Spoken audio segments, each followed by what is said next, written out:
My ad is the L'Oreal, the makeup company. This ad is for men ad campaign, and it's interesting because it's just a printed ad. Shows lipsticks, uh, starting with no lipstick on the tube, and then going up to where it's completely open. And as it opens up, it's meant to represent the amount of profitability that a company generates with women in leadership positions. And it's very interesting because it's pretty ad, gets the point across completely, and it's simplistic, and I like that about it. L'Oreal showing. First question: what ethics or social responsibilities is this ad pertaining or showcasing? And the big one is the whole women's rights and I guess getting more women in the workforce, and especially in higher positions. I mean, it's specifically made to showcase that having women in these higher positions only benefits a company. In this instance, an extra 15% in revenues, which is pretty good. I mean, it's it's it's a good chunk of money that a company can actually make by having women in these positions. Second question would be what competitive advantage L'Oreal would have by having this ad out in the public, and I believe that it's a huge competitive advantage compared to other one because this cements their opinion on the whole thing. This is saying we're backing women. We want women in these leadership positions, and throwing out some numbers that actually showcase that having women in these positions could actually potentially benefit companies by almost a 50%, which is pretty good. I mean, that's a big chunk of change. I mean, for every million profit, you'd be getting an extra, what, 150 ish? That's not 150,000, actually, right? That's a pretty big chunk of change as profit that you wouldn't have had before or otherwise if these women weren't in those positions. Question three, it would be in regards to the consumer decision making. Um, what cultural influences or consumer buying decisions would be involved in this ad, if any? I feel that the whole uh, women angle and wanting to getting more women in the workforce and in leadership positions cements L'Oreal in this instance in a big cultural push with, I guess, feminism that's kind of coming back in a way. Uh, it showcases again that companies can only stand to benefit for the number they're throwing out as an extra 15% uh, for having these women in these positions. And culturally, it's big because now everything's super political, and a lot of things are coming to the light in terms of topics and things being discussed, feminism and women in the workforce and women taking leadership roles is a huge one right now. And culturally, they're doing a pretty good job. I mean, they're staying ahead of the pack with doing this, and I'm pretty sure this ad's kind of old, so you could say that L'Oreal probably were the ones that not started the whole thing, but they embraced it from its point in its starting and have ran with it ever since. Next question. Social class. Who is this product meant for? Is it strictly for people with money? People who don't have so much money, can they get into it? The ad really doesn't showcase any of that products. It's not trying to sell you a product per se. It's selling you on the idea. But L'Oreal's always been somewhat of a, I'm not gonna say budget brand, but budget friendly. As far as I know, uh, their prices are pretty good. Uh, I've looked up some things, and I'm not sure how much makeup costs, but uh, if my girlfriend wanted these products, I wouldn't mind buying for her. You know what I mean? I wouldn't mind buying her anything, but I'd be okay with these prices. So in terms of people, like class of who these products are for, I mean, I'd say they're for everybody. Their brands are pretty much, or their products can be found pretty much anywhere from Walmart. I'm sure I've seen some at like dollar stores and stuff, but I can't be too sure. But I know they're accessible to the general public. It's not a specialty brand, so where you have to actually go online and look it up and order it that way. You can find these products. What global issues would L'Oreal be facing releasing this to the public? That's the next question. I feel that in certain situations, because this is pushing women's power and the fact that women can be in charge, that women can make these decisions for a big company, certain places where women's rights aren't so accepted, I feel that these wouldn't necessarily work. I'm not sure they even show him there. I'm assuming they do, right? I mean, I'm pretty sure you can find L'Oreal nationwide and all over the world, but I'm sure that an ad like this wouldn't fly in places like Middle Eastern places. Let's just say that. I'm sure they wouldn't fly because it's heavily implying that women have right. Well, I mean, they do, right? But in these certain areas, they don't. And saying this could be so controversial enough to actually get these ads pulled off the air or not shown there altogether, like Ghost in China. I mean, it's weird. The main reason Ghostbusters wasn't able to play in China was because they have this weird religion, supernatural thing about ghosts that it's one of those things that you can't really show over there. But that would be the same thing in like the Middle East, where women's rights aren't necessarily a thing, but this ad heavily applies that and more, and I don't think they fly there. How long would these products, the product life cycle, be for uh, products of this brand? I don't think a particular product lasts forever. Makeup is one of those things to where they're constantly rotating out stock, coming up with new colors, coming up with new branding, new products. It's constant, and I don't think lipstick from 5, 6 years ago is relevant now, and I don't even think a product or makeup that came out earlier this year is relevant now. I'm sure there are loyal buyers and people who like a particular thing, but the overall market, they move on to the newer and better, brighter colors. So I don't think the product life cycles for particular lipsticks or anything is very long, and because of that, the R&D for these companies are constantly pumping out new ideas and implementing new products and just constantly rotating stock. Next question.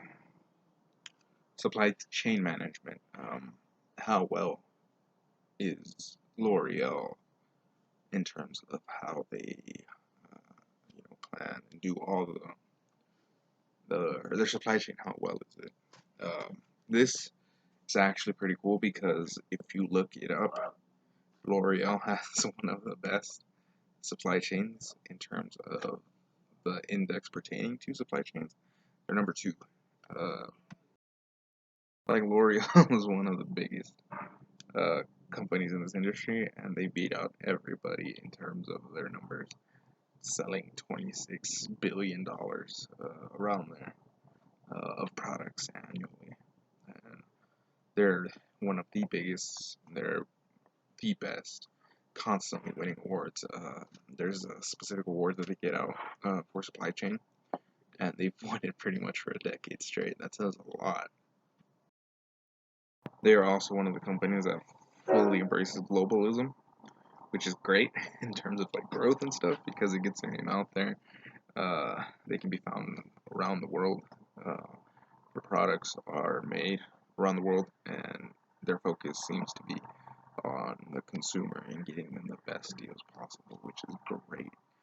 Uh, in terms of the supply chain. Again, it's one of the best. It's if not the best.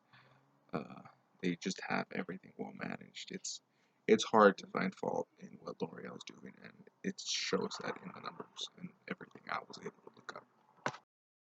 Next question is their supply chain man their supply chain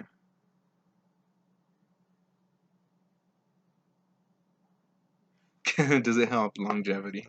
I was trying to see the word, but I found it. How well is their supply chain sustainable? Absolutely.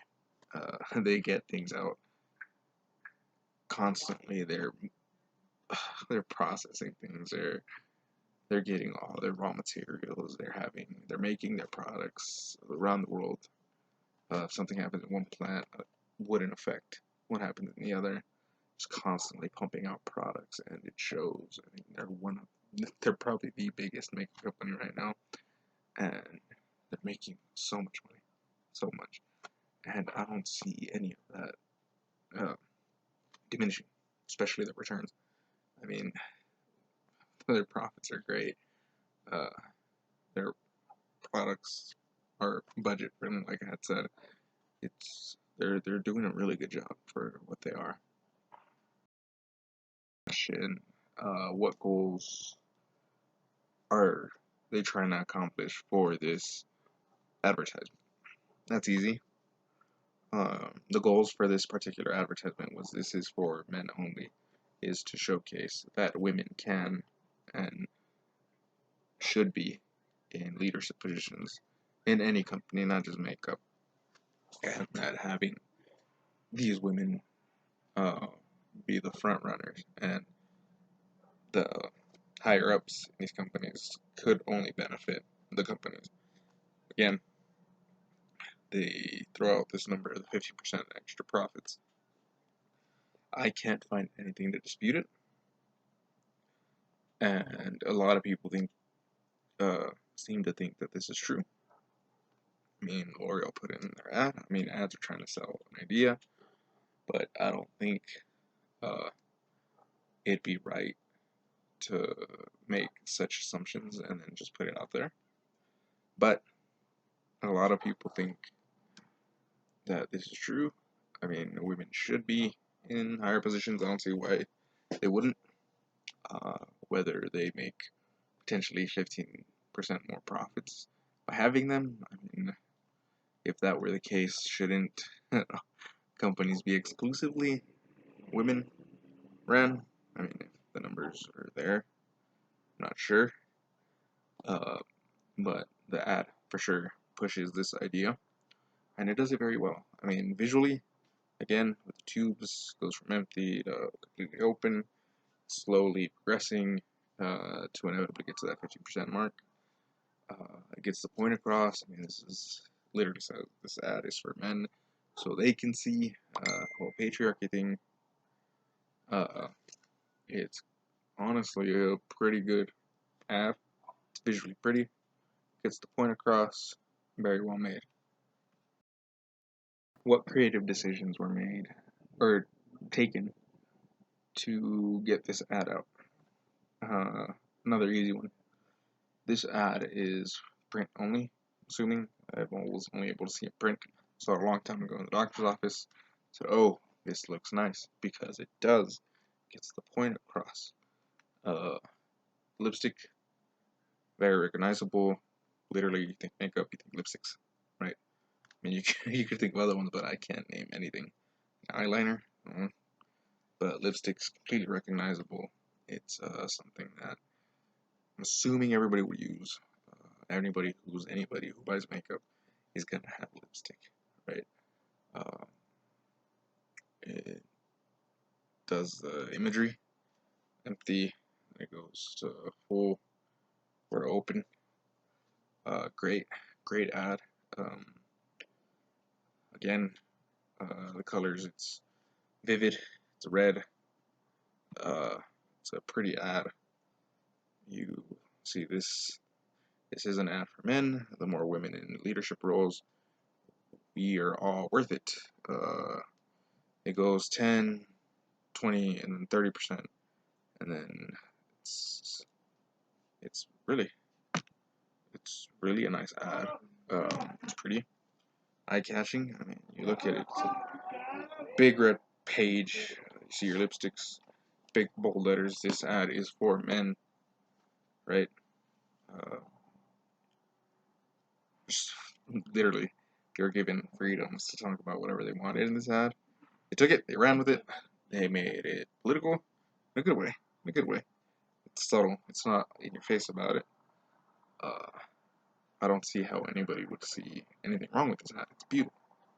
It's literally beautiful. It's literally, and you'll have to see it. It's a pretty ad. I mean, you have nice contrast, red background, white letters, silver or shiny metallic tubes. Beautiful, beautiful ad. L'Oreal throughout gets the point across. It's a nice ad. Really nice. Pricing concepts. Next question. How important is price in terms of L'Oreal's products? Everything that I was able to see has them, and Maybelline, I guess those are the two main ones you find, especially in average stores, competing. L'Oreal tends to be a bit costlier, but in terms of their actual, they're called perceived value, uh, how worth it they are. L'Oreal beats them out. Apparently, numbers don't lie, and L'Oreal's numbers are way better than Maybelline's. Like I said, they're world leaders in the industry in terms of a lot of merits. Uh, Everything that I was able to see has them at around $10 ish. The mascaras. Uh, Now I'm not into makeup, wouldn't know how much it costs, but for something that is used a lot, something that a lot of people talk about, something that is just depends how much value you put into it. Uh, $10, I'm okay with paying. Again, my girlfriend said, "Oh, I want makeup." She said, "Oh, it's $10," or $10 product. Fine, I'd be okay with it. Sure, most people would be. I mean, apparently, yeah, they're like I said, they're leading the industry, sales, everything. So price is competitive. I can say that it's competitive. All their prices are competitive. Products are competitive.